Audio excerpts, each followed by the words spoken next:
Hello, welcome. Today I am joined by Michael Schumacher, who is, as I'm sure a lot of you will know, is founder at HMDG. Michael, how are you doing? I am good, thank you. Thank you. Yeah, as I said just before we came on, a little bit tired at the moment, lots on. And I've also just got engaged. So currently dealing with a lot of swatting away of wedding plans that are too expensive. Right. Oh, that's exciting. So what's congratulations. When did that happen? We went to the Maldives and I thought, it's been 7 years, about time. I just didn't quite realize how expensive weddings are nowadays. Holy crap. Well, maybe we should come back and do a podcast on this, because after this, I am going wedding ring hunting for both me, which is totally alien, and my fiance, who's next door. So yeah, so we're getting married in September. So yeah, we're planning next September. So okay, I may need some tips on how to not. The funniest thing was Hannah found a beautiful place to get married, and she emailed them. This is the first one. It came back and it was 1.2 million excluding VAT. Right. So I was like, maybe you need to set your sights a little bit lower. yeah. That's not on our agenda. But no, that's exciting then. Yeah. So yeah. Well, I'm looking forward to hearing. I know that you've had a lot on your plate recently, so I'm looking forward to hearing about like what's been going on with the company and so on. So I think like with you is that you're an interesting person in this industry because you're so involved with so many aspects of things. I'm looking forward to hearing more about how that happens. So, like, how did you where were you from originally, and what was the first step in your journey into this world? So my background's very corporate. Worked for lots of big tech companies. I've always been a corporate person, and then I hit 40, and I was really burnt out, and I decided to take a bit of time off. Thought I could do a year, last about 6 months, and spent all my money. So I thought, you know what I'll do? I know what I'm talking about. I'll set up a company. And it went really well for about 2 months until it went bust. We all think we're very clever, don't we? And start up a company, and then you realize that there's things called cash flow, and the things that you're not taught, which is a lot like most of the clinic owners I know. It's a bit harder than just saying I'll own a company. So I did that, and that was going nowhere. And at the same time, I met my girlfriend Hannah, fiance now, who's a physio, and she has a little clinic in Wimbledon.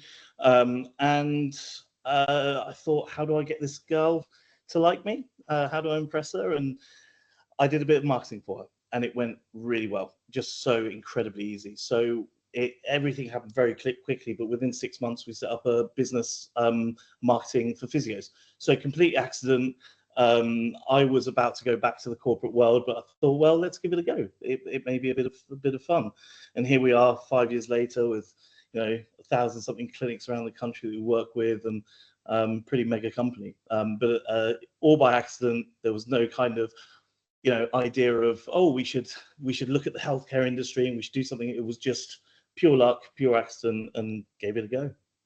Yeah, that's really interesting then. So in terms of corporate, what were you doing in a corporate perspective? All marketing. In the early days, I was just sales. It was just doing lots of sales. If anyone's seen Wolf of Wall Street, one of my first jobs was selling penny shares to the unsuspecting public to try and make some money.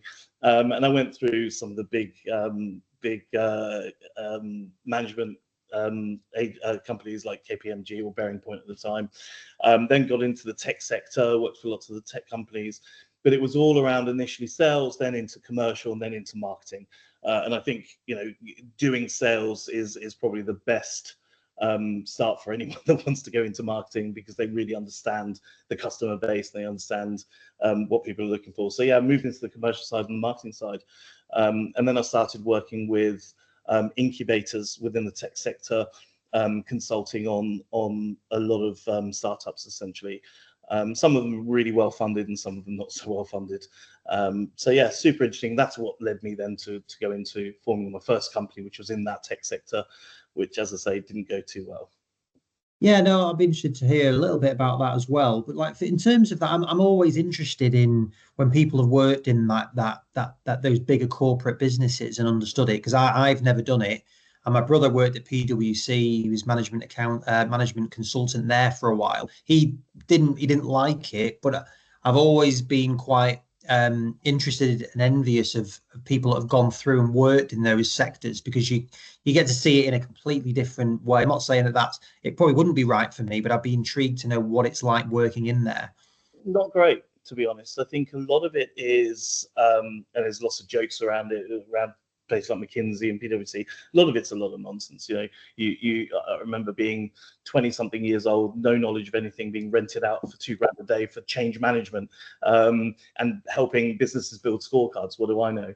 I think a lot of it is just companies not having the time or the expertise internally to do things, so they hope that someone else can. Obviously, there are other elements where you know, if you're Deloitte and you're doing high-end financial stuff, that's very, very different. But the corporate world is generally not particularly innovative, not particularly a great place to work. It's just a bit of a treadmill.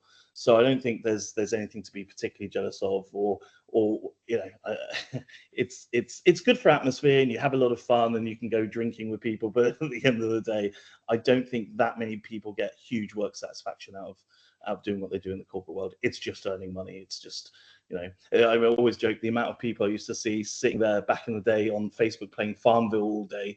I mean, there are a lot of people with literally nothing to do. It was quite interesting going from in-house, where you had some big company with a big marketing department, and then you go and work for an agency, and the agency is non-stop. You've got everything to do. If you're lucky, you're home at 9 p.m. You're doing 11 p.m. pitches for the prep for pitches for the next day. But that does not happen in the in-house. You know, it's just much lazier, and I think, quite honestly, over the last few years, you've seen a lot of people being made redundant and kicked out of a lot of the bigger companies. That's just because they've completely overhired. So yeah, I'm not a big fan of what happens in the corporate world. I think smaller businesses is where you can have an awful lot more fun, have a lot more impact, and actually make a difference to people's lives. You know, who cares if we do a marketing campaign for Mercedes, and you know, it's not that interesting. But when you're running campaigns or helping people with the businesses that ordinary people like myself, or you, or any of the clinic owners that we all know, you know what it's like with them. You know, they're not shareholders with millions of pounds in their bank account. You're working with people that don't have a huge amount of money, where what you're helping them with is actually an insane, or a considerable at least, investment in terms of what they have in assets. I imagine some of the things that you have, twice the value of many of the assets that many of these companies have. So you've got to get it right, and it's amazing when you do get it right. You know, when you really help people, it makes a big difference. Yeah, no, definitely it is. It's I think that what is really, really interesting. Like my brother, not to speak for him on it, but I think that's exactly his experience. I remember he was championship manager, or football manager was what he would play, and he'd. Yeah. Yeah, again, I probably shouldn't speak about it on here, but he'd be fine with it. Where he's managing, one of the partners comes over and says, "Oh, David, yes, it's an interesting strike force you've got there." But it wasn't fulfilling for him, that's for sure, and that's why he didn't last long, and he's gone on to do various other things himself. So I think in terms of like when you were coming out of them, was it because you were disillusioned with all of that you wanted to do that? Yeah, I was just burnt out, to be honest. I was so tired and yes, disillusioned and just very bored. And I hit that age of 40, and I was like, I just don't know what to do with my life, really. And I never forget, if everyone's heard it, the Baz Luhrmann song "Everybody's Free," and it says something like, "Don't worry if you don't know what you want to do with your life at 21. Most of the people I know, most of the most interesting people I know, don't know at 40 what they want to do with the rest of their lives." And I was absolutely that person. I had no idea. And I thought, you know what, it would be fun to just work for myself, not have a boss, be able to. One of my things actually was I wanted to wear shorts and flip-flops and t-shirts. I know it sounds silly, but I couldn't deal with being suited and booted in London anymore, and spending an hour on a sweaty tube every morning. I wanted to have something a bit different, so that's why I went into the startup world, and a lot of my experience really worked well there, taking that experience across, and I found it was just so much more fun dealing with people who had great ideas, sometimes terrible ideas actually, but people who at least were trying something different, trying something new. And there was a bit of a vibe. And I remember I think the first office we went into, it was a WeWork. And at the time, WeWork was this cool new thing where you had beer taps inside, you could have unlimited beer, and you had so many different types of companies, and you all got together, and you had like, it was just a brilliant environment to be in, and that was so different to what I'd ever experienced in the past. And what was quite interesting actually was that a lot of those sort of larger corporates started going into that environment. A good example would be, have you ever heard of Hootsuite? It's like a big social posting platform. It's a serious sized company. They're in WeWork, and I could go and speak to the marketing director at Hootsuite and like have a chat with him and go for a beer or whatever. And I really like that culture. I really like that community, and I really like that innovation, that ability to actually impact things. You're not doing that at PwC. No matter what you want to, you just simply can't have any level of impact at all. Whereas in that community you could, and it was fascinating, and it was moreover a lot of fun. You enjoyed going back into work. Yeah, well, we're in a WeWork building now, so we've been in WeWork. So we went in 2019, and it was exactly what you said there, really, where we had a clinic, we were independent, but going in there, it was like going into the city. You got all these companies, like we had Salesforce in our building, so similar to what you're saying, and the buzz was great, and that was like we're still in a WeWork now, but it does give you all of the energy and these, like you say, proper businesses.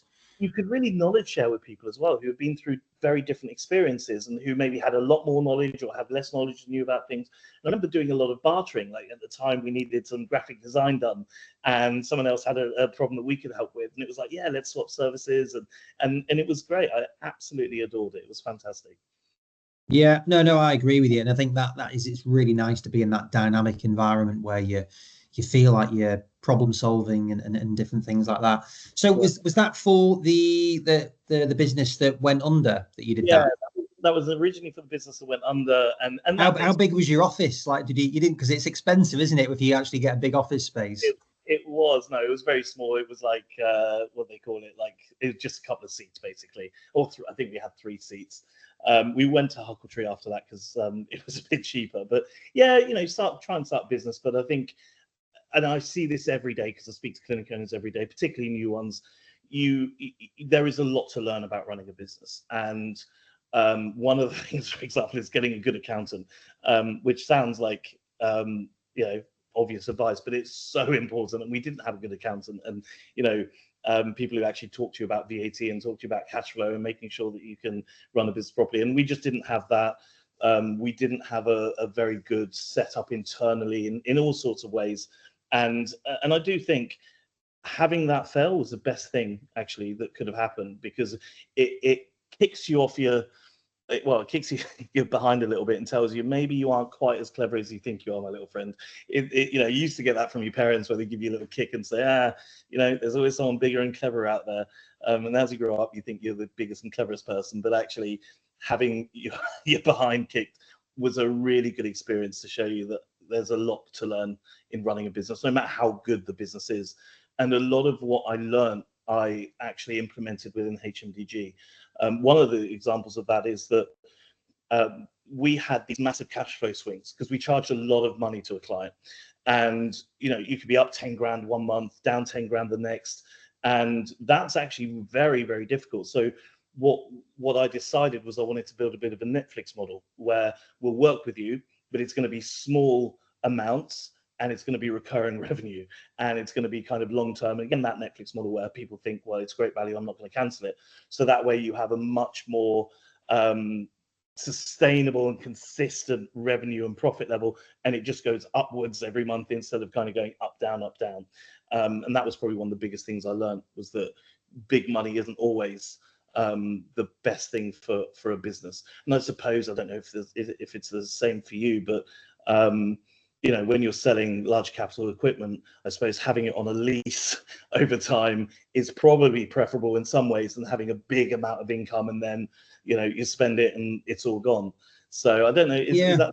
No, I mean, I think essentially we're in that capital model where it is amazing. Like literally a couple of deals can make or break your month, so to speak. And it is stressful because it's like it's difficult to forecast and plan and things. So, now we're in a much more stable position than where you were. But as you're trying to grow, your overhead goes up. And so therefore your sales bottom line's got to go up. So yeah, so we're we're actively working on different models that can work there, whether it be servicing, education, all these things which help at least raise your recurring revenue stream. But no, because that's it. Like your model is nice, isn't it? Because you've got that, predictable. I presume you've got contracts and Yeah, minimum terms and so on. not on most things actually. We don't. I felt that if you're happy with what we do, you stay. There's some stuff where if we really upfront. So let's say we build a website for someone, we spend 100 hours on that. Yes, we have a minimum term because otherwise, if someone leaves after 3 months, then you're losing a lot of money. But on most stuff, it's not minimum terms. But for me, that recurring revenue is so important because you can plan. If I want to, it's much easier to recruit against because I know today what our revenue is going to be at the minimum in 3 months or 6 months or in 8 months. So to recruit against that, it's very, very simple. You know what's affordable, really nice and easy to forecast. I back when it was big numbers and up and down, you always had to, it was the stress, it was crazy because you always had to find that new deal, you always had to find that new sell, because if you didn't, then you couldn't pay the staff. Whereas we kind of built the model where we were in a nice place, we knew how much money we had, and then we hired someone, and then the numbers went up, and then we hired another person. So everything, and by the way, I do want to say, a lot of this was not necessarily that I'm a genius and I just came up with it. It was pure luck. Someone said to me recently, and I'm sure we'll get into this, we sold the company a little while back and did okay. And someone said, "Oh my God, you're so amazing. I can't believe you did that. I want to know all the secrets." It's like 50% good luck and 50% hard work. Like there's very little that you can, I don't believe that that you can claim credit for too much, because we were lucky with the people that we hired at the right times. We were lucky that we met the right people in the industry at the right times. If I never had met Jack Chew at the time that I met Jack Chew, we wouldn't have been where we are today. It made a massive difference. If COVID hadn't have happened and we didn't do Therapy Live with Jack Chew, which gave us huge exposure to the entire community, we would never have been here either. So we did lots of great things, and I think we've built an insanely well-run and profitable business. But it wasn't by design. It wasn't me thinking, this is where I am and this is where we're going to be. It was a lot of luck. Yeah, well, I think that's a good message, isn't it? It's a combination of all of it, but there's no getting away from, you need breaks, and it's also hard work and dealing with the stress, coping with the setbacks and all of those things as well. Yeah, I think there's a lot. You can say a lot about hard work. I think we didn't take a holiday in fact, this last holiday was the first holiday we took in 5 years where we didn't work every single day. I wrote an interesting article on this about work-life ethic and work-life balance and ethic and work ethic. And when you are a business owner, you can kind of kiss goodbye to that. If you want to be super successful, you will be thinking about your business 24/7. You will be working your socks off on a Saturday. I remember we were in the Philippines and having a nice romantic dinner, and a message came in during dinner from a potential customer. Now, we have a waiting list of customers. We are incredibly busy. I still responded to that message because it's just in my nature. Like you got to work your socks off, and a lot of things happen as well where you do. My experience is because we worked so hard, and people say work 20-hour days. We genuinely did. We were very lucky because part of that was through COVID, where we weren't doing anything else anyway. But we genuinely were surviving on very little sleep. But you lose friends because you just can't go out with them like you used to. I don't remember like going to a restaurant at all. I don't think we even went to a restaurant. You lose a lot of hair, you put on weight, you possibly self-medicate with alcohol a little bit as well when the stress. I mean, for me, that was certainly something I did where it became incredibly stressful, and you probably drink a little bit more than you should. So it is hard being a business owner, particularly when things start ramping up and it starts getting successful, because as much as you plan and as clever again as you think you are, when you get an influx and everything just starts scaling incredibly, and it's so hard to keep everything operational without putting even more hard work in. And I learned a big lesson. There was this one month we took on about 50 customers in one single month, and I was all, you know, high-fiving myself about how wonderful we are, how wonderful we were, and everyone had a shitty customer experience. And I realized that actually, you know, you can't take on 50 customers in one go. You've got to be, you know, more intelligent than that. So but yeah, we worked our socks off, and I think that was probably the most important thing, rather than vision or any of that stuff. Yeah, and I think there is a lot of. Sometimes it is easy to pick out these things of this is what you do. I don't really believe there is any formula for anything. It's like you're doing it and you're hopefully enjoying it, even though it is always hard work as well. Yeah. So just going back to something. So what was that business that went under then? It was called Lumini. And yeah, less said about it, the better. But we did tech stuff. We did consulting, tech consulting, marketing for startup tech businesses. So it actually, again, grew out of what I was doing before, which was working with an incubator to help those tech companies. The problem is, I don't want to get too much into this because it's probably not a bit boring to the audience, but you get a lot of product people wanting to build products. So they're developers, they're techie people, and they build the most sensational product. And then they sit there and they go, it's not selling. Why? Like, it doesn't, just because you build it doesn't mean people will buy it. And so my role was to say to them, quite at an early stage, don't spend all of your money just on building a product. You've got to have people out there who are either going to sell it, or you've got to have marketing for it, or you've got to get in front of an audience. You know, how many billions of apps are there on the App Store that never sell, you know, more than 2 or 3 things? It happens all the time, because it's not quite as easy as just building a product. So I saw a gap in the market of saying to people, I know how to get your product to market. I'm going to help with that stuff, but you've got to be a little bit less concerned about the product being absolutely sensational, more concerned about how do you get it in front of people, how do you get that traction. And yeah, it as I say, went nicely, but again, when you don't know how to run a business, it doesn't work so well. Yeah, well, I mean, it's like with anything, that who does really know how to run anything? You're kind of just learning as you go. Like you said, when I started Physiquip, VAT, you mentioned it before. I was like, what? VAT? What? I can't keep that. What's going on here? You're so naive, and it's kind of embarrassing when you think of it. But that's just what the previous work geared you up to not know. But I say this to clinicos all the time. There's no, like, there isn't some natural born business person. You learn, you make mistakes, and you learn through those mistakes. And even for me, one of the biggest and most important things of our business was always the culture within the business. It was always the team. I realized very early on that I needed a team who were going to stay on brand, really going to project what I wanted, and I needed a team to work hard. And so culture was incredibly important. But my corporate background was, you made a mistake, Andy, I will tear you a new one. I will scream to, you know, high heavens. That doesn't work in a small company in the healthcare sector, where you've got people that you really want to invest in your business emotionally and so on. So I had to relearn everything I knew about how to talk to employees. I have one of our, she's not with us anymore, but Beck, she was a brilliant marketing person, and she joined, and I'm shouting away and screaming and, you know, going off my nut. And she was just like, that's not how this works. Like, we need to do better than this. And she tells everyone, in fact, we just hired someone recently, and they said, Michael is a lot better than he used to be. Because you do learn, and you learn that, you know, you've got to treat people in a slightly different way. And so, yeah, everything is a learning experience. And to this day, there's still new things that you learn. And this is why I'm a bit anti-guru.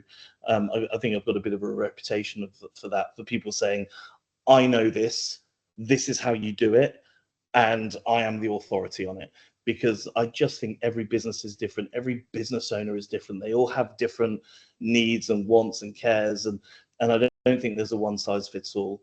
And I think that the best thing you can do, it's very similar to healthcare. Best thing you can do is listen to a business owner, really understand what it is that they want to achieve, and then help them get to that point. Not everyone is interested in making money. Not everyone is interested in exiting their business. It's different for everyone. And so you've got to really think about that and think about how you could help them and what skills you have to help them. Yeah, I truly believe that if something is not in your wheelhouse, don't pretend it is. And I see that too often in this industry. If someone wants to talk to me about metrics within their company and how to track them properly, go and speak to, I'll tell you who else you can go and speak to, because they'll be 10 times better than me. But I think there's a lot of people nowadays who prey on quite vulnerable clinic owners who profess to know everything, and they're the ones that are going to be the only people that can actually help you. And I just think it's much more nuanced than that, and people are much more nuanced, and different things work for different people. Yeah, just we're on that subject then. So you do see, like I get on my Instagram now of, we're going to guarantee you 10 patients, 20 patients, all of those things. Like what's your view on those? It's just utter bullshit. It's interesting. I think that the healthcare sector is almost 10, 15 years behind the corporate world in terms of optimal marketing and modern marketing. So the idea of building these funnels out and using things like Go High Level, we used to use that to sell diet pills, right? Guaranteed this, guaranteed that, blah, blah, blah. That isn't how you build a good business. And I say this is one of my pet topics actually. When you see people selling their 10 times your profitability by doing X, Y, Z, they are not thinking about you. They're not thinking about your business. A good example of this would be a business that says to a physio clinic, says, I can get you 50 leads this week. I get 50 people in, give them a free appointment, and then you can sell to them. All well and good. I can do that. I could get 50 leads today. It's not difficult to do that. But are you counting the amount of time that your clinicians have to give away free appointments? What is the retention rate from those people? Are they really serious about their healthcare?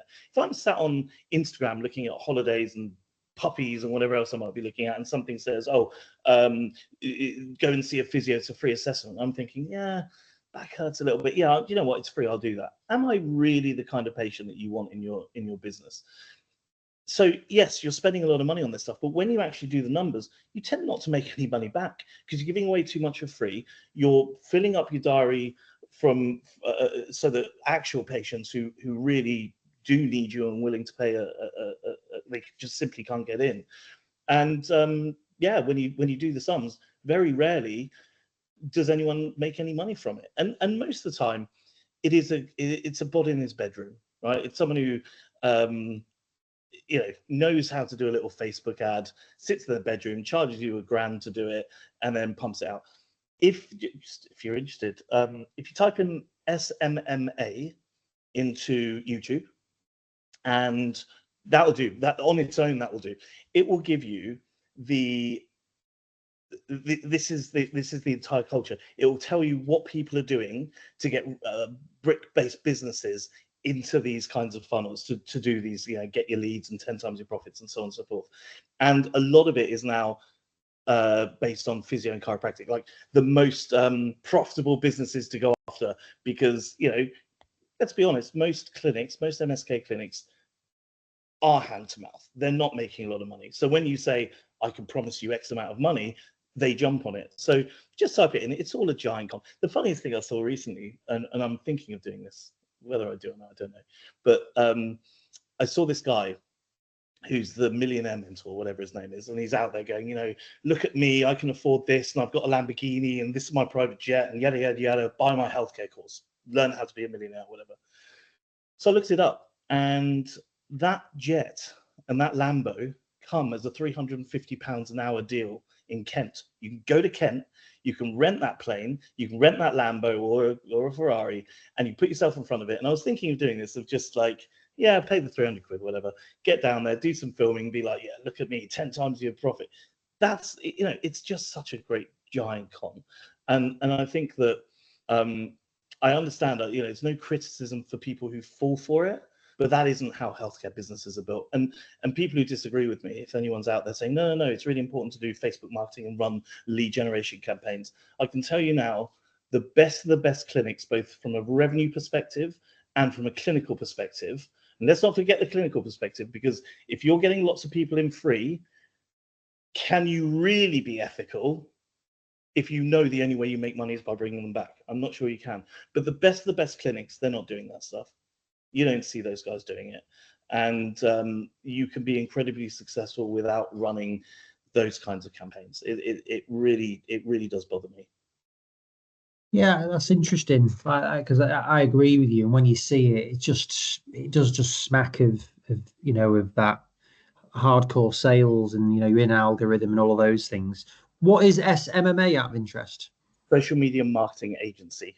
It's Okay. like a new phrase for these people. But just going back on one point, it amazes me how few people go and look at Companies House. So I won't say who, but I saw one guru who is out there telling people how wonderful they are and how much they can help physio clinic owners. You look at their Companies House, and you're like, I know Companies House doesn't tell you everything, but when you are loss making for the last couple of years at 20 grand and you've got 7 grand of assets and 3 grand in your bank account, that doesn't scream successful business to me. And often when you see, and this just isn't just in industry, but you look at someone's Companies House and they've got their business that they are trading on, that they're saying, look, this allows me to show that I am an expert. And then you look at their coaching business is almost 5, 6, 7, 10 times bigger than the other business, which, to me is backwards. And I'll give you an example of this. When the company was really growing, I got lost. I was like, shit, I need some help. I can't do this all on my own. So I went and found an agency owner who had sold his business. He'd sold 2 agencies for a combined 25 million. He had like 3,000 clients. And I thought, okay, this guy has made a fortune. He's obviously scaled his business to a certain place. He does all the same services that we do. I'm going to hire him to give me advice on, just tear apart my business. What am I doing wrong? What I would never do is hire someone who makes less money than I do. Like, why would I do that? It makes absolutely no sense. And I think you get a lot of that where the people that are giving the advice are not actually the people that have done the deed. They haven't built their own businesses to the level that most of these people want their businesses to grow to, right? So, for example, if I wanted to start getting into this space, selling equipment to MSK clinics, I'd come and talk to you. I'd be like, because I remember we talked years and years ago when you first started. I think we were about the same age in terms of company age. I remember we had a little chat about marketing, and I think we were talking about salespeople as well, direct calling and stuff. But I would go to you because I can see that where you've come from, what you've done, you know what you're doing. I wouldn't go to someone who has no history. It's sold 2 shockwaves in the last 3 years. It just doesn't make sense. So I think there's a lot of people out there who just aren't actually doing themselves what they're promising they can do for others. And I do think that Companies House is a very underused tool. And I'm sure you guys, I don't know if you do actually, but if I'm a physio and I'm looking to buy some equipment, first thing I would do as a salesperson is check Companies House. Let's have a look what they look like. And it gives you a bit of information. But certainly, if I was hiring a builder to do a big extension, I'd be straight on Companies House. I'd be looking at what their profitability is, what the shareholders' funds are, what their bank account balance is, because I think it's really important. But people in this industry don't seem to do it. It's almost like they don't know what Companies House is. Yeah, no, I think it is interesting, and like in terms of, I've seen a big shift. And when did HMDG start? Then it was 2019. 2019, so like really interesting time with COVID and all of that, because I feel like that it was happening already, but the change within the private sector was prior to that. It had already changed then, but when I first started, it was 80% NHS, and a tiny little bit that we would be in the private space. Whereas now it's completely shifted, where most of our work is in the private sector. And I presume that is essentially they're your clients. Yeah, we just do private sector. We have some suppliers in the industry that we work with. So we'll work with some CPD people VCP is a good example with Adam Meekins and Ben Cormack. So we'll do some of their marketing, but 99% of everything we do is private MSK clinics. I'd say the majority, probably 80%, 90% physiotherapy, and then the rest chiro and osteo. We're very careful about which clinics we work with as well. So how do you define that? Who you do work with? So it's an interesting one. I think when I got into this industry again, I knew nothing, and I became very friendly very quickly with Jack. Was a really good example, and without him, we wouldn't be here today. And because of Therapy Live, I did a lot of CPD. I mean, a lot. And then also we part-owned Physio Matters with Jack as well. Back in the day, we don't anymore. And so I learned a lot, and I was surrounded by people who were genuinely great physiotherapists who genuinely cared. And one of the things I went through a few years ago was I had a cervical radiculopathy, and it was absolutely devastating. And the amount of nonsense that people tried selling me as a quick fix. I was very lucky to have good people. I remember this one thing. Actually, I won't go into it too deeply because I'll get sued. But someone told me that there was this amazing thing that was going to fix me in 5 seconds. So I put it in my little WhatsApp group, and I was like, "Is this a thing?" And everyone was like, "Fuck off! No, it's stupid." And those are the kinds of businesses that we don't want to take on. I want us to do, you can do a great job marketing, but if you're marketing something bad, then it doesn't matter how good a job you do. So I want to have a positive impact on actual patients. And so we want to take on businesses that are going to have that positive impact. If you're a chiropractor and you call us up and you say, I want you to do all our marketing, we've got 10 grand a month, 20 grand a month. Your metric to be measured in is how many x-rays we do in a month. The answer is a simple no. I don't care what you pay us, because that isn't how anyone should be treating patients. So we are a little bit careful in terms of who we take on, and we actually take clients off who we don't think are one in particular where we just knew that they aren't the right kind of clients to have. The same goes with tech companies. The amount of suppliers that we get coming to us who are like, "Oh, I've got this new thing," or sometimes it's established. I'd love you to market this for us, and some of your competitors to some extent. And it's like, a CBD laser is not what we're going to go with. But we're very lucky as well because we have physios on the team. So someone like Mark Reed, for example, who was part of the Physio Matters team, probably one of the best physios I've ever met. Very ethical. He will tell us when something's stupid or not stupid.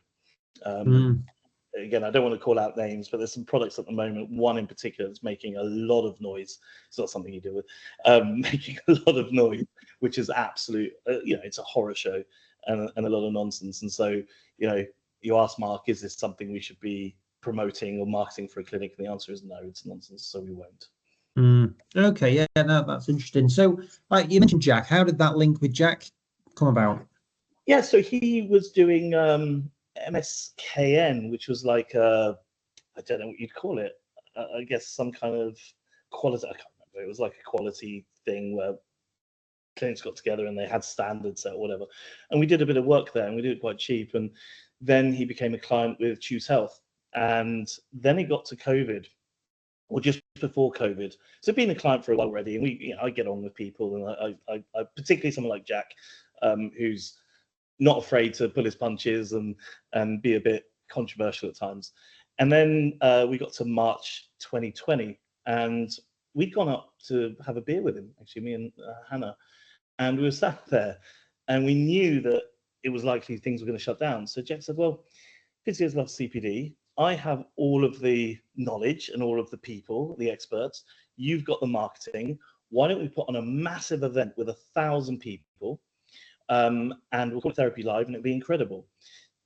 He had 2 newborn twins at the time, and 10 weeks later we had 22,000 people signed up, and then the whole thing exploded, and we were very drunk very early in the morning thinking, oh my god, we've ruined our careers. But we got everything back up, within an hour or so. But yeah, that's how that all sort of started, and that's where Therapy Live started. And it was a lot of fun. It was a moment in time. Honestly, when you think about the fact that we got 22,000 MSK clinicians, that's a football stadium of people, onto a platform for learning. I don't know if that'll ever be done again, but I'm very proud of that, and I think it was a fantastic thing during COVID. And then of course we ran a few more, and Jack's still doing various things with master classes and so on. But yeah, that was kind of how it all started. And then we did more together on other things, and obviously Therapy Live, because there was so much content that went into Physio Matters, so we then partnered more on Physio Matters. And yeah, now he's still a client, but consider him more of a friend. We're shooting the breeze earlier this morning about something, and both being Victor Meldrews and moaning about it. So that must have been quite an early part of your HMDG time then. So you literally started HMDG, that was to get with Hannah basically, or is that, had you already started by then? No, so we got together, and then we just decided let's do it because my other company was going bust. And I remember December 19, we were so poor. I had £7 left in my bank account, and we were stuck. And I spoke to some friends, like I had a job offer, a very good job offer from a very big company to go and get a job and knock it on its head. But I spoke to lots of people, and they said, no, we think you can do this. And my ex-wife, who I'm very, very good friends with still, she lent me 15 grand, and then Hannah got a loan for 10 grand. I don't know how we got that loan. I, by the way, incidentally, still cannot get a mobile phone contract because my credit is so poor. I maxed all my credit cards just to get all this started. Yeah, it's terrible. And all of that, we just to keep the company going. And then literally 6 months later, we are flying, and customers won't stop coming in, and everything is just working perfectly. And it's a good example of how it doesn't all just work out from the start. It's not like it's a success story from day one. It was a lot of struggle. There's a lot of risk involved, actually. And if my ex-wife hadn't lent me the £15,000, wouldn't be here today.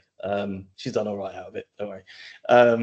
But yeah, it was a tough period. And then when COVID happened, I thought, well, this is the end of it. But what actually happened was two things. One, I think a lot of clinic owners realized that they had a bit of time to put into their marketing, so we got a lot of new business. We also, at the time, we didn't have many clients, probably about 30 or 40, I think. But I remember everyone being, COVID happening, lockdown, and clinics were closing. So I sent out an email and I said, guys, we're a really small business. But if you can't afford what we're charging you, it's not a payment like we'll just give you a holiday. We'll still do the work, but you don't need to pay us. And we had probably 3 or 4 people that messaged and said, I really appreciate this. This is amazing. But the amount of goodwill, and by the way, this wasn't a marketing thing because it could have ruined the business, but I just felt like it was the right thing to do. But the amount of stuff we got out of that, everyone telling everyone like we're the only people not screwing people over, was a big thing for us. But yeah, more and more clinics wanting to do marketing, and then Therapy Live happened, and all of it came together that by the end of that year, I can't remember what our revenue was, but it shot up about 3,000%. And yeah, and it's just gone on from there. Basically, it's been an incredible journey. No, definitely. It's interesting, and I agree with you. I think COVID had a big impact on our business, but I can see for your stuff, if you're agile enough to be able to move and do things. So, like you mentioned, there was some challenges with Therapy Live, but there was also some really amazing achievements of being able to do all of that. So, like, what was the biggest thing that you learned from doing that? Biggest thing I learned? That's a good question. You mean during the struggle or during the start? Any of it, really. I think Therapy Live, that was, I didn't realize you were so new at that point in terms of HMDG. But like, yeah, there was significant buzz around it. I learned a few things. So one of the things, not that I didn't know this a little bit, relationships in this industry matter. And more so than I think in many other industries, because it is such a small industry, and having great relationships with the right people made a massive difference to us. And also that they weren't just relationships that were business relationships. They were built on an absolute friendship and mutual respect and trust. And I'm not just talking about Jack, although everything we did, we didn't decide a thing. It was all handshakes, and which is, probably not what you advise most people to do. But so for me, relationships was a massive thing. Also learning that clinic owners, it was the first time I truly realized that clinic owners were ordinary people, and that they didn't have tons of money in their bank accounts where they could just throw it away. And every new staff member we get now, I always say to them, these are normal people. The money that they're spending goes on food, it goes on university education, it goes on holidays. If we waste £1,000 of their money, it's like me taking £1,000 out of your wage. How would that make you feel? And they're like, well, I wouldn't be able to pay the mortgage. Exactly. And so it really drove a massive concern for me, and a responsibility almost, that we're dealing with people that, of course, there are some exceptions. The 6 physios, the pure physios, they're doing all right. But there's a lot of clinics out there that are not in the position where they can throw £1,000 away or £10,000 away. And I think that made a big difference to us as a business, because when you truly understand that, you can be a lot more compassionate about their questions, which are often, to me, stupid, right? Idiotic. No different, by the way, than me going to a physio and saying, what do you think about this? And then going, God, guy's an idiot. All right, let me answer it. Let me be compassionate. But, it's in this industry, certainly you can get very frustrated by people asking silly questions, but actually you realize that it matters, and you've got to be nice to them. And and the other thing I learned was how similar healthcare and what we do are. You've got to educate people. You can't just throw a load of terms at you and start talking about ROI and CPA and CIO and CRO and blah, blah. You've got to explain things to people. You've got to educate them. You've got to make sure that they buy into what you're doing. You've got to make sure that they understand what they're doing. They got to, you want great outcomes. And it was quite interesting to see how closely aligned we are in that way. So I think those are some of the big things I learned. And I also learned that actually being controversial was not a bad thing. I think for me, I was initially a little bit worried about being quite as mouthy as I became, because I didn't want to hurt the brand or rough people up. But now I don't give a shit. If I think something's bad, or I will just say it. And I think we've gained a lot of respect for that honesty. Not everyone likes it, fine, but as a business, it is important for us to be incredibly honest with people, to have our views on people. And for anyone that wants to have a look at that, just go to HMDG, look at our articles, and you'll see what we talk about. And I'm not going to pull punches if I think someone's doing something silly. A good example might be lead generation, and paying companies thousands of pounds to generate you leads. That's not what marketing a healthcare business should be about. And we'll be mouthy about that. And so I think that was an important realization, because it meant that we could have an attitude as a business, and not just be, corporate speak. So that was super important. Yeah, well, I think as long as that's authentic, if you're trying to be controversial and it's not authentic, then that's crap, isn't it?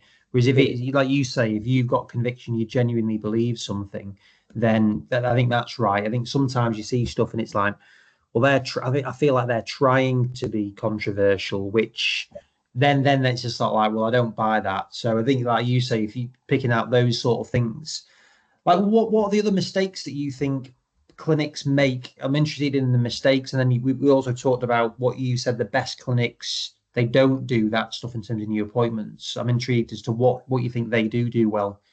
So I think the biggest mistakes clinics make, seeing marketing as a cost.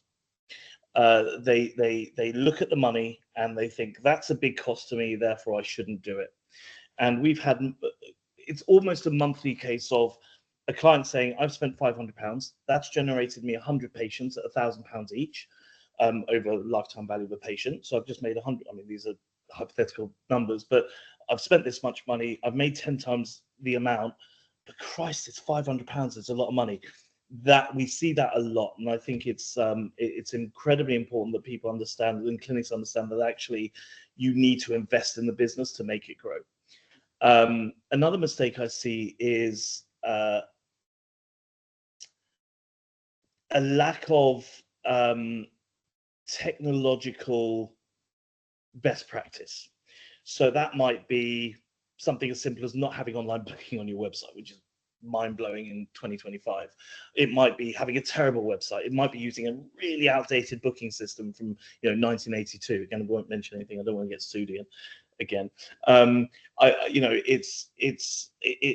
think technology, and that goes internally as well. It could be one of our clients was talking about Asana earlier on we've got a really nice community, and they're talking about using Asana for knowledge sharing within the clinic and how that's used. I think more clinics need to do that. They need to have good CRMs. They need to have great outbound emailing systems, and something as simple as if I book an appointment, I want not just a confirmation email. I'll have a little email that says, "Hi, I'm Andy. I own the clinic. You're going to be seeing Tracy. She's wonderful. This is what to expect. Here's our address." Little things like that make all the difference. And there are a lot of clinics that just aren't very technological at all. And you can see that by just looking at most of the websites, how they're very, very poor. Don't really get their brand across properly. I think also not tracking things. I think as clinicians, you're used to tracking outcomes. A lot of people don't do that with the marketing. The amount of people that say, "Oh yeah, I just spent $3,000 on some leaflet drops." Okay, how many patients did that get you? "Oh, I don't know." You've got to know what it gets you. There's no point in doing anything if you're not going to track it and see the return. And then another one is, it's a good thing and a bad thing. They're sometimes not commercial enough. I never forget the time I said, I was talking about, actually, we were doing some, we used to do marketing for Chattanooga and Shockwave and Don Joy and so on.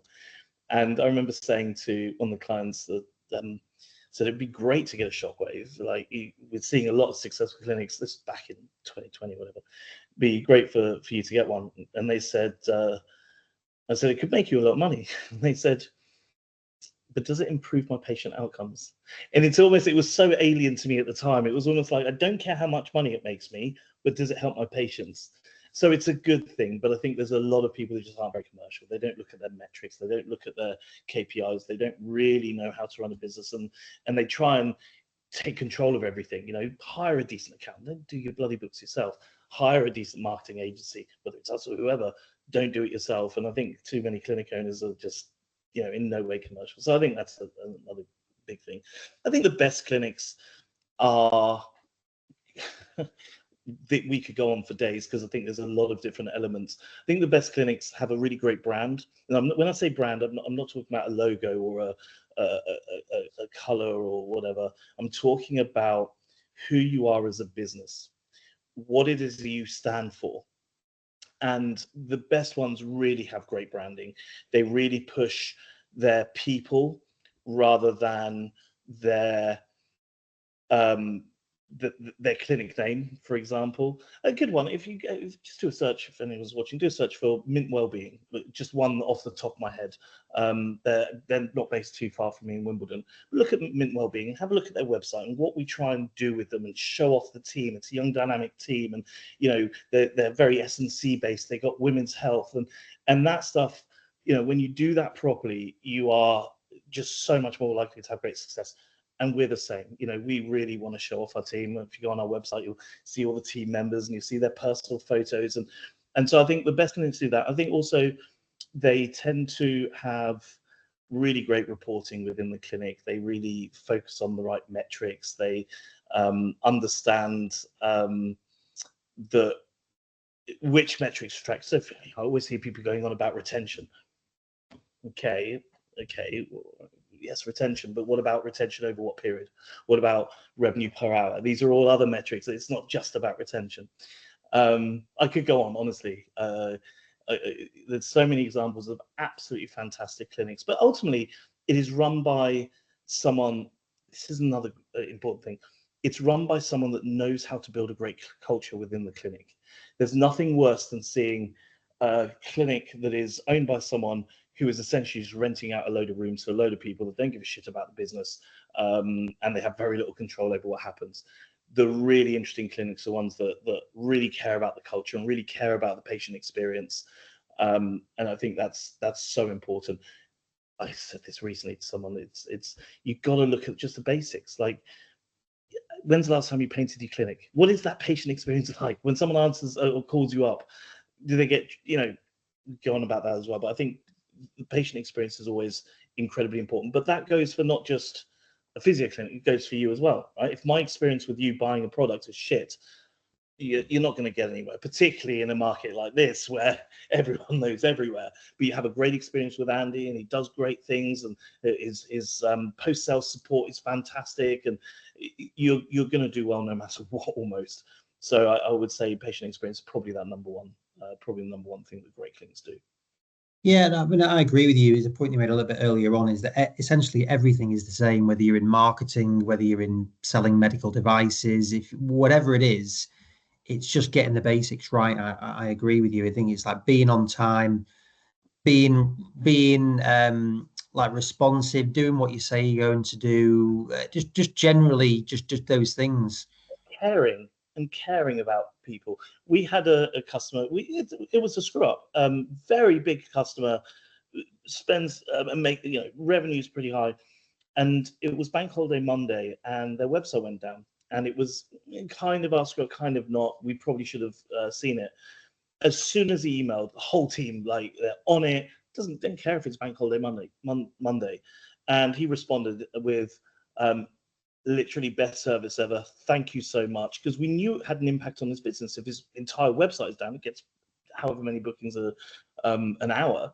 We knew it was having a financial impact. So it didn't matter what day it was or what time it was. That problem was getting fixed. And to get someone who says, you know what, you made a mistake, but Jesus Christ, you fixed that pretty damn quickly, and you did it on a bank holiday. That's all that people want from you, and that's very certainly key to us. Is I've got a good story of a client who WhatsApped me at about 10 p.m. on a Friday night, and he's going off at me, and he's actually a very good friend in a lot of ways, and he's going off at me. He'd had a few to drink. And I looked at it and I was like, we did make a mistake there. So I got the 2 or 3 of the team out of bed. Get working on this, fix it. And I said, listen, Greg, I'm so sorry. You're absolutely right. It's fixed. He was like, oh my God, no, I didn't mean it like that. I'm like, no, listen, you've got to own up to your mistakes. We fixed it. He went, yeah, but it's Friday night at 10 p.m. I don't care. We made a mistake. We fixed it. And then he's like, right, we need to meet up for a bit. I'm taking you for a bit. And when you have those relationships, that's the way you grow a business. Admit your mistakes if you've done something wrong, fix things, be customer centric, respond in a timely manner. As you say, people just want to be treated nicely and well. Everyone makes mistakes, right? I'm sure you probably sent the wrong thing out to someone, but you fix it, right? You make sure that they're happy at the end of whatever mistake you made. Yeah, no, I agree. I think sometimes that strengthens the relationship, doesn't it? If something's gone wrong, stuff happens, doesn't it? Whereas if you own up to it, you take the phone call, you don't blank it, you don't pass it on, then I agree. I think that's really important because shit does happen, doesn't it? And it's like you want to be, again, from our side, I want to be a genuine part of the community. We're genuinely a partner in it. It's not we're a supplier. No, we're a partner in how we're doing it. And yours is obviously the case as well, isn't it? Because you're retained by these people to help with it. Yeah, I think that's another interesting thing. We don't talk about it much, but something I didn't want to do was run into the industry, make lots of money, and then fuck off. We do a fair amount in many different ways for things within the industry, sometimes charitable. And it's not, I'm not going to sit here and go, oh, we do all this wonderful stuff, but it was important that we do things that aren't just necessarily making money, whether it's supporting charities, whether it's supporting people, supporting projects that are important in the industry. We'll do those and obviously keep quiet about it. But again, you gain a lot of respect from being an actual part of an industry rather than just coming in and there's Michael driving around his Ferrari. I don't have a Ferrari, couldn't get into one, or out of one, I'm too old. But you don't want that. You want to make things better for people, and you want to improve the industry in some way. Yeah. No, just got a couple more questions that will go into it. So like AI is massive at the moment, and like it's marketing is a big place when it's being used. I've definitely used it, and it is sometimes it's addictive. Like you put stuff in, it's like shit. That sounds really good. But I am also mindful that you don't want it to just be nonsense of people doing things.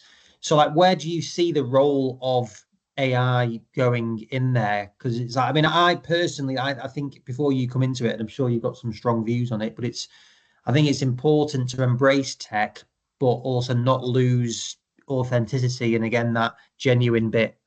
That is the key thing. If you, personal opinion, if you are selling something to the industry or to the people reading your post, and it is written by AI,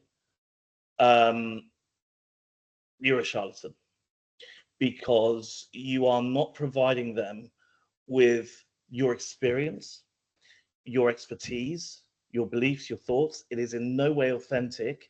I can spot them a fucking mile away, and it pisses me off. In fact, I wrote something about it in my last LinkedIn post. I don't know if you saw it. It just pissed me off. And I think that the AI is incredibly important, but what you don't do is you don't let it replace what's really important. And I'll give you an example of this. You write a blog and you write it personally in your own voice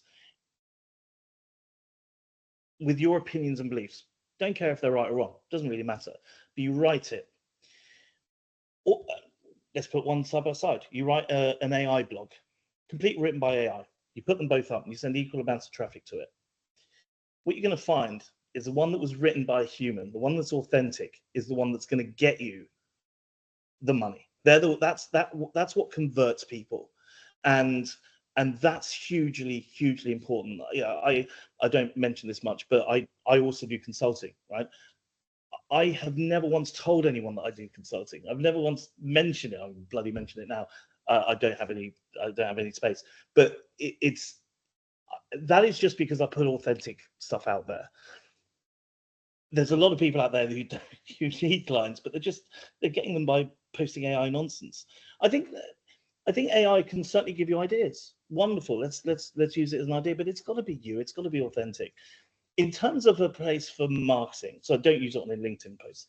In terms of having a place in marketing, massively has a place. I will run data through ChatGPT all the time. We are not as big a company that can afford a team of data analysts to go through data and look at. Yes, I'll throw it through GPT. I will throw so much through GPT, it's insane. But none of it is stuff that requires, or that customers would think, well, why don't I just get GPT to do it? Because that now you're also, it's not really fair, is it, charging customers for something that they could just do themselves. So yeah, I think it's incredibly important to use AI when it comes to marketing, but just be careful how you use it. Don't lose your voice. Don't lose your brand. Don't lose your authenticity. We all survive on our own brands, and you will kill it if all you do is have, shoddily written AI articles and content. That isn't. I don't think that's how you make money. And we've done enough testing on this. I write a newsletter. Sounds a bit boring, but if it doesn't go out to our customers, I get moaned at. All of it is just authentic opinion. And I did one where I did it with AI. Oh my God, the kickback, the feedback I got, it was like, what are you doing? Like, this is awful. Where is your voice? And so I think we absolutely need to use AI when it comes to marketing, but not if it damages your brand and your tone of voice and all of those things, and what makes you different. I think you can certainly, when it comes to clinics, they can use AI in all sorts of ways, whether that's phone answering. One of the best things I've seen recently is a tool called Lingo, bit of free advertising. Absolutely incredible. It does automated phone answering, links into Clinico, books patients in, or changes their appointments. Absolutely insane. That stuff's super important. But always remember that people buy people, not AI.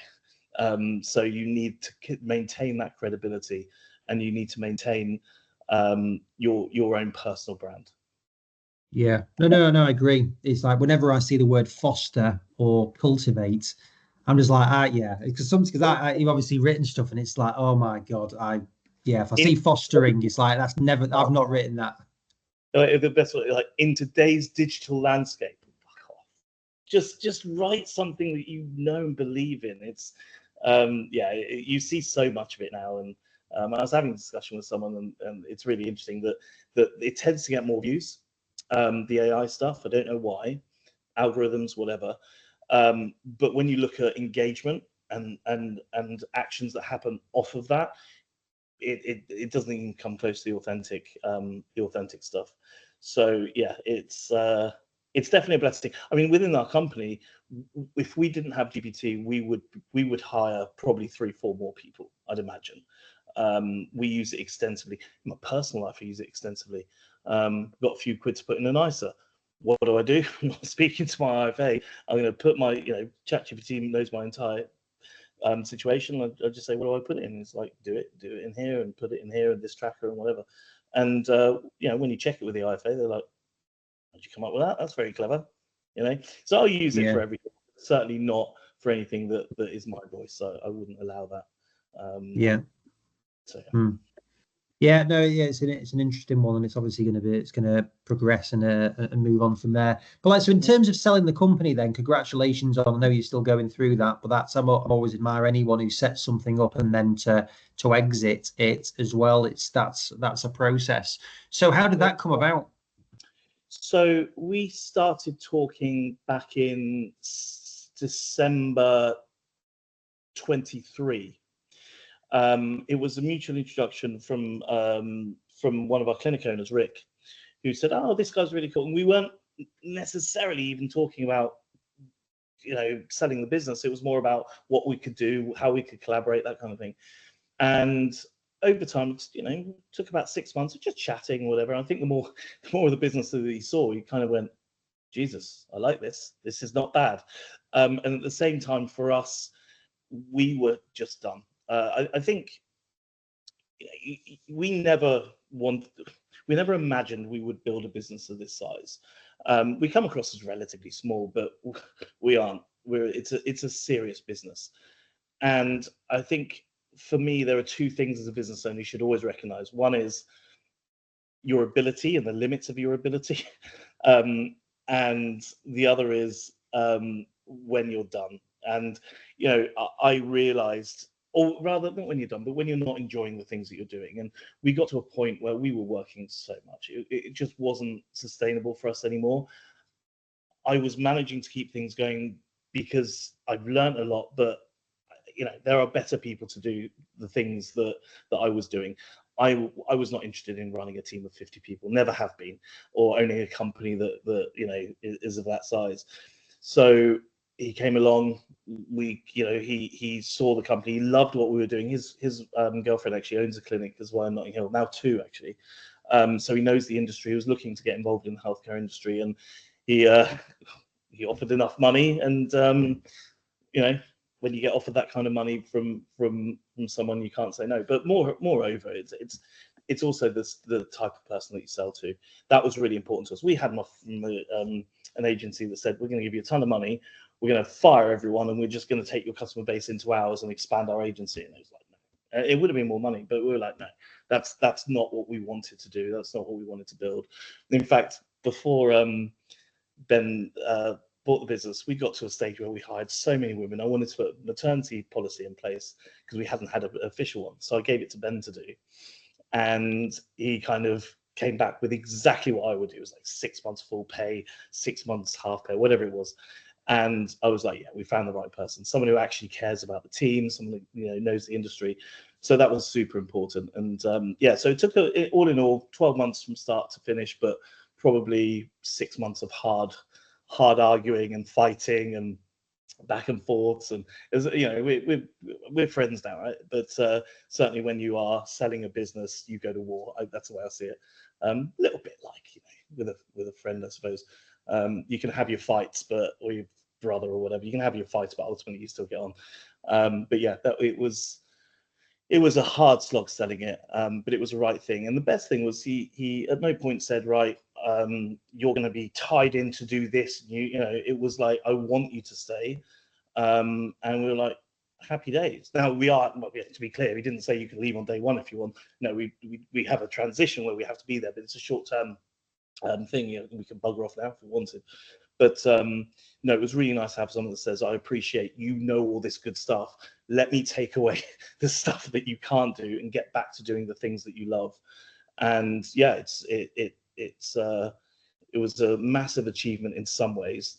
again, luck. I don't want to take credit for it. I mean, again, all luck, right? If I hadn't have been out for a beer with one of our clients who said, oh, I know this guy at Google is looking to get into healthcare, yeah, let's set up that meeting, wouldn't have sold the company, right? So I think it's all luck, but yeah, it definitely came at the right time. We were shattered, we were done, and we needed support.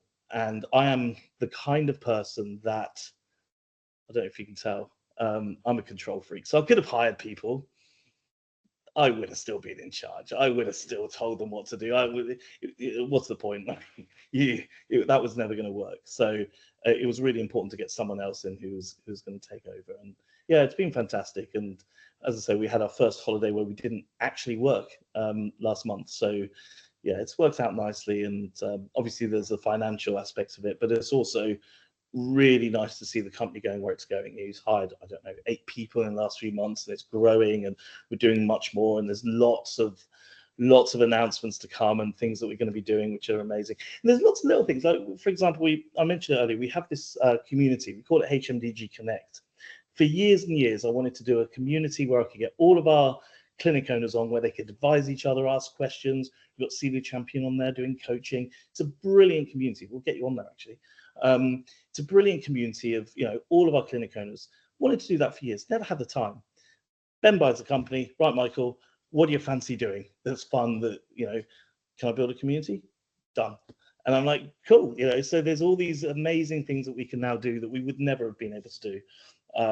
But I will say, selling a company is not easy, nor is it cheap. Lawyers are, they're not cheap. So it was a lot. It was very hard. As I say, 6 months of everyday communications, heads of terms back and forth, SPAs back and forth, and it was a nightmare. But ChatGPT helped understanding a lot of it.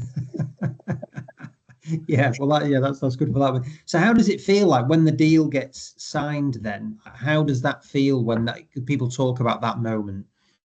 So really interesting. We signed the deal on the 4th of September, and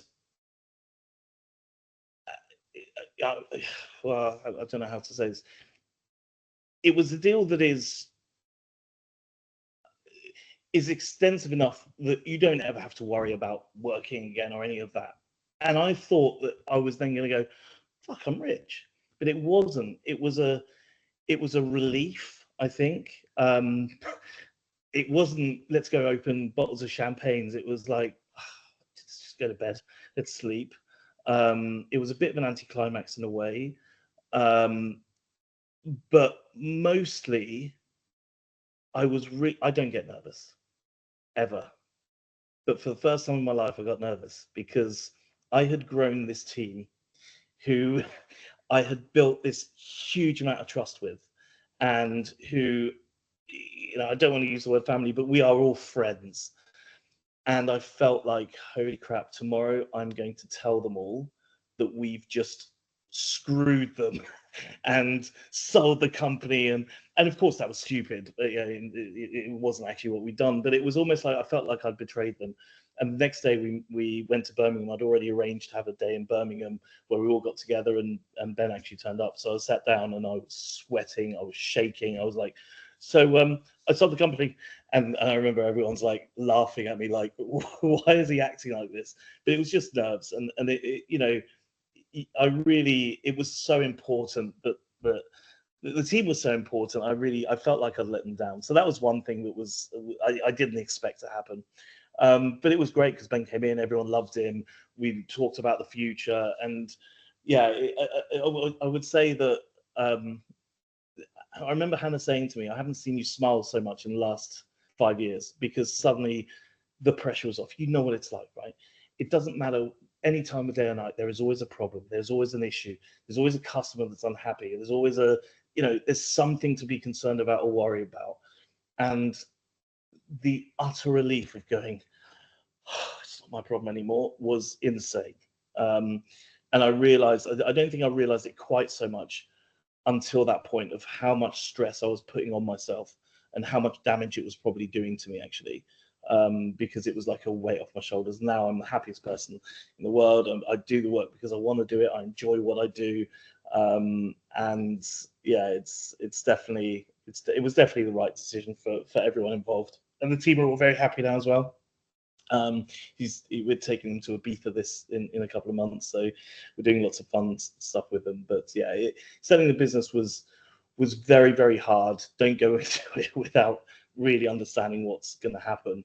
And there was, as I say, a lot of fighting. But once we'd sold, it's funny. It was actually so we sold on the 4th, but the 5th was Hannah's birthday.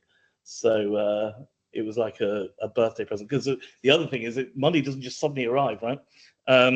It sort of takes a while to go from solicitors and whatever, and it all arrived on her birthday, and she was like, oh, "That's the best birthday present in the world."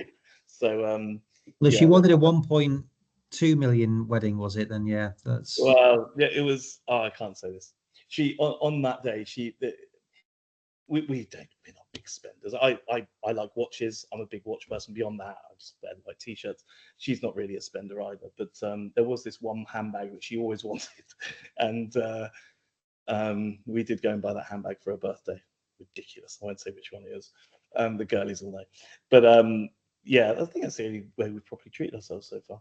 But it's really it's the thing that you do find is you don't switch off from the company. It doesn't suddenly become someone else's. You still care about it. You still want it to work.